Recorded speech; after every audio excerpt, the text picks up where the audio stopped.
the way I would like to address that is you're absolutely right. But however, not but however, we also have to realize that these comic book industries are business first.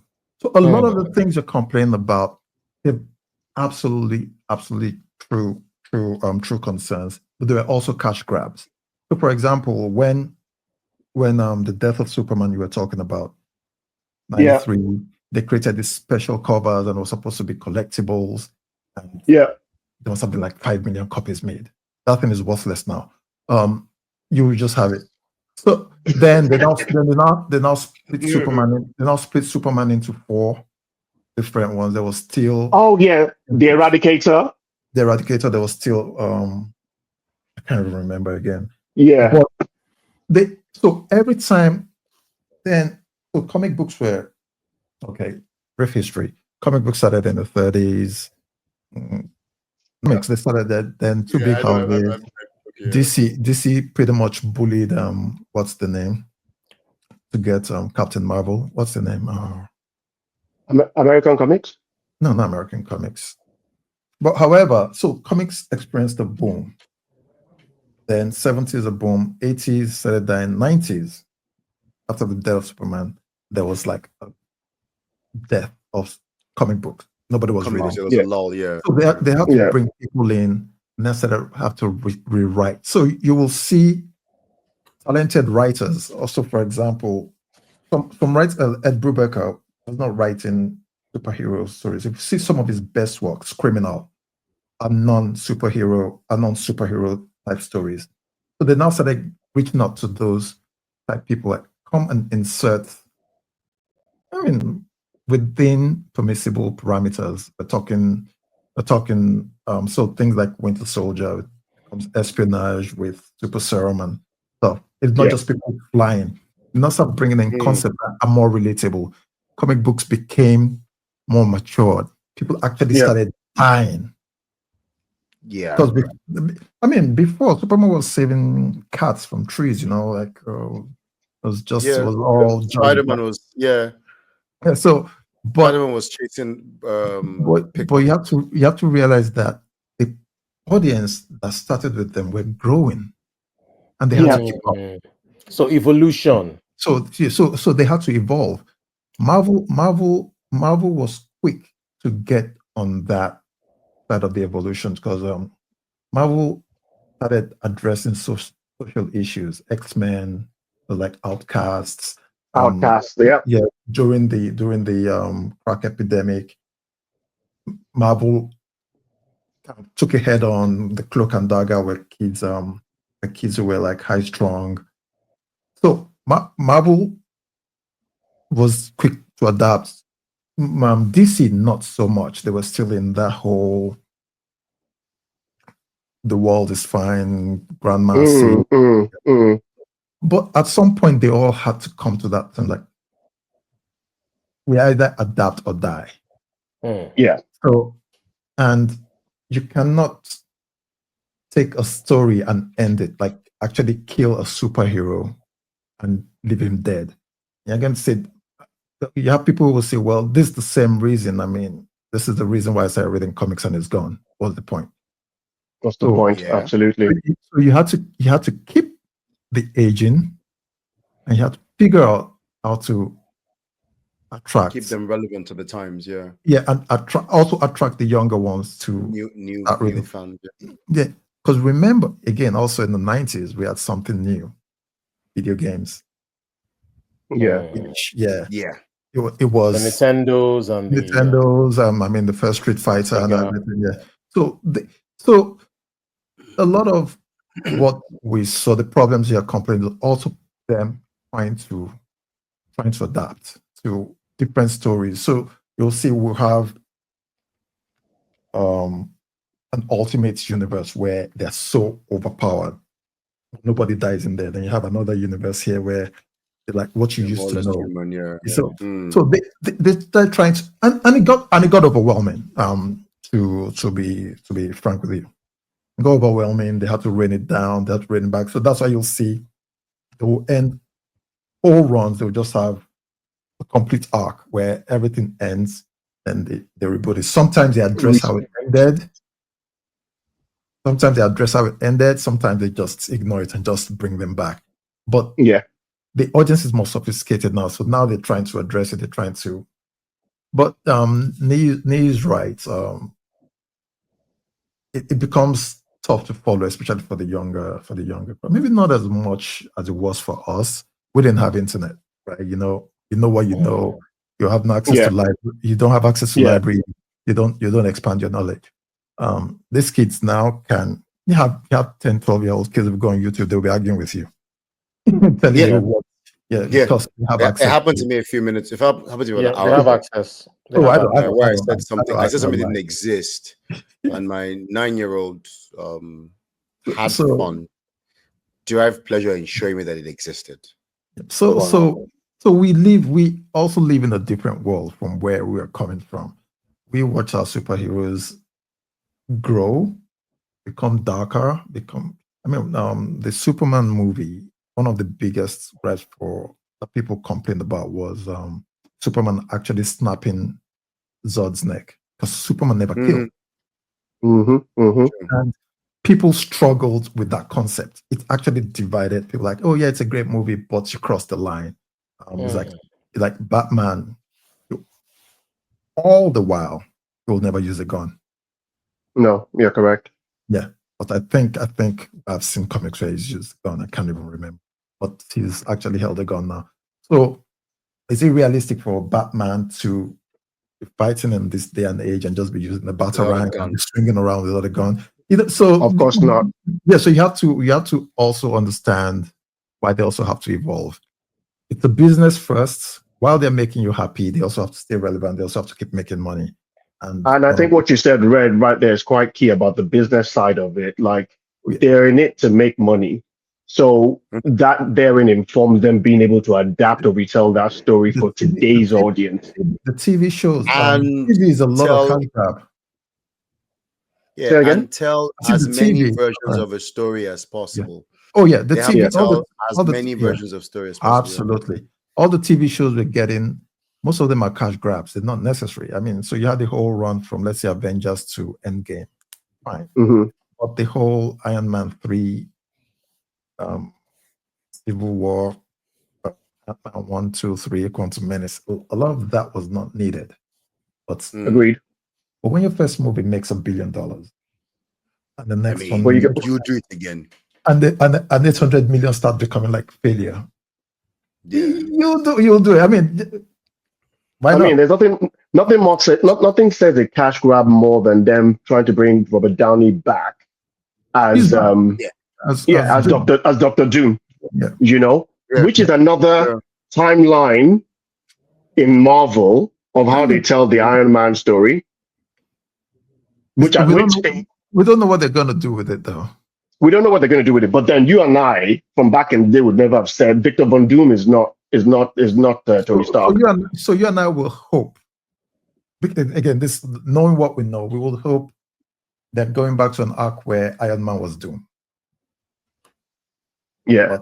But could it just be that Robert Downey Jr. is just there playing another character? So they're throwing everything at the wall and see what sticks. It could be. Yeah. Let's see what sticks. I thought that the Dark Knight, Batman Begins, and that entire arc.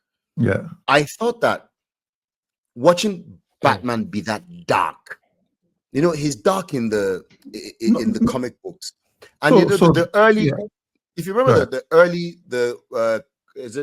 Michael Keaton movies, it wasn't so dark. It was more comedic. The Superman movies when we were children, they were more comedic, light viewing. They were not the thrillers that they were. I thought that bringing Christopher Nolan's Batman also opened the eyes of the studios to an alternate way of presenting these characters. And that has led us down this.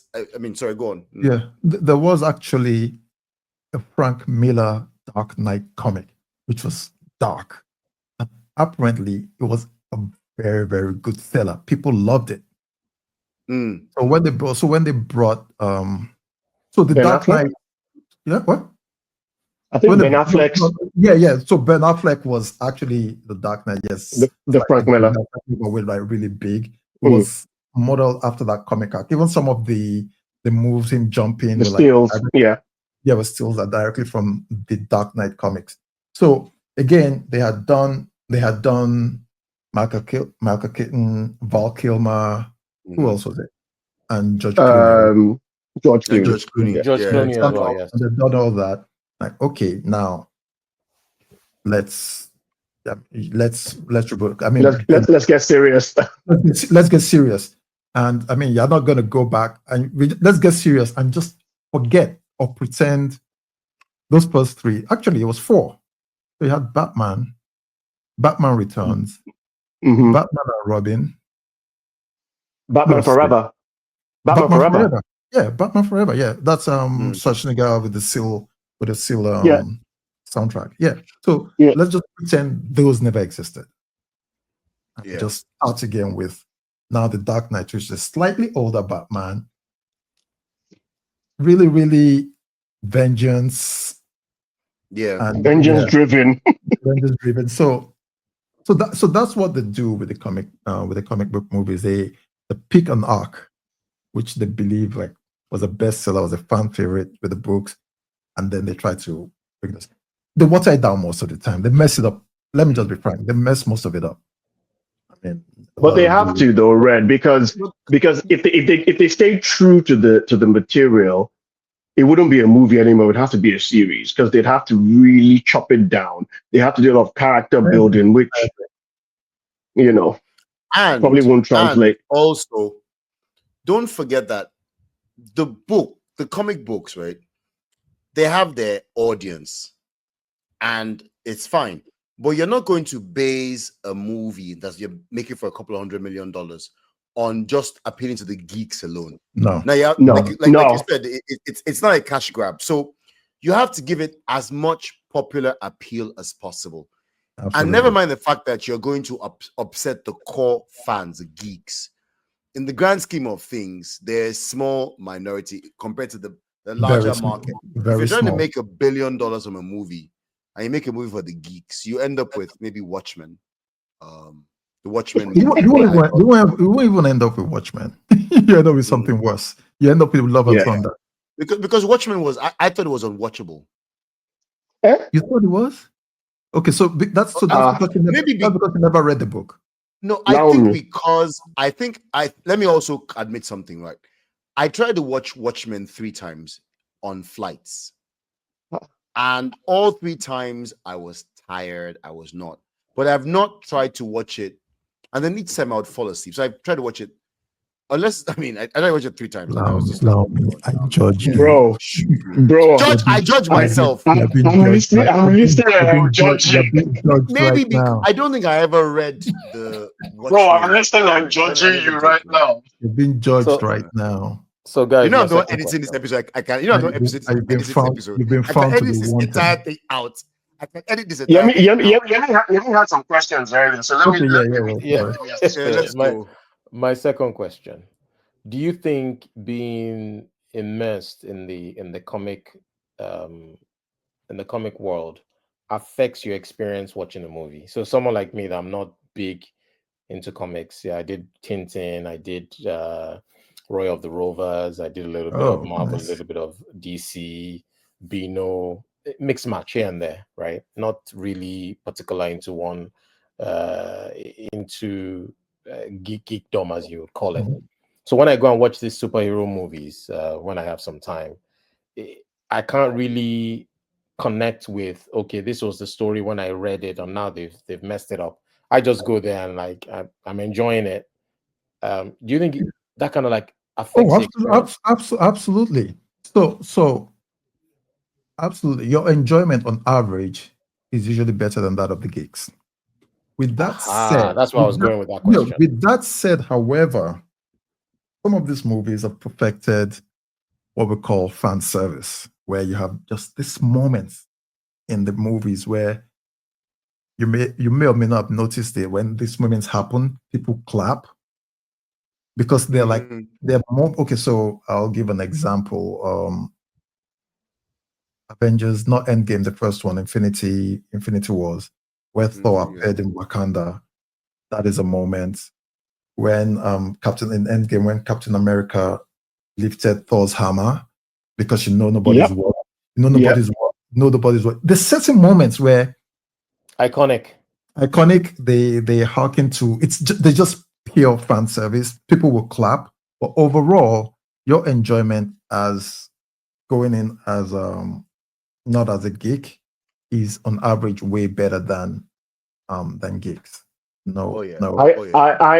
agree with Redd. Can I draw us back 1 second? Sorry. Yeah, I'm going to go for it. Yeah. Watch movie we were talking about. Is it the 2024 one or the 2009 one? 2009. The 2024. Are you talking about the TV series? Yeah, the HBO TV series. That was also really good. It was good. I didn't like it.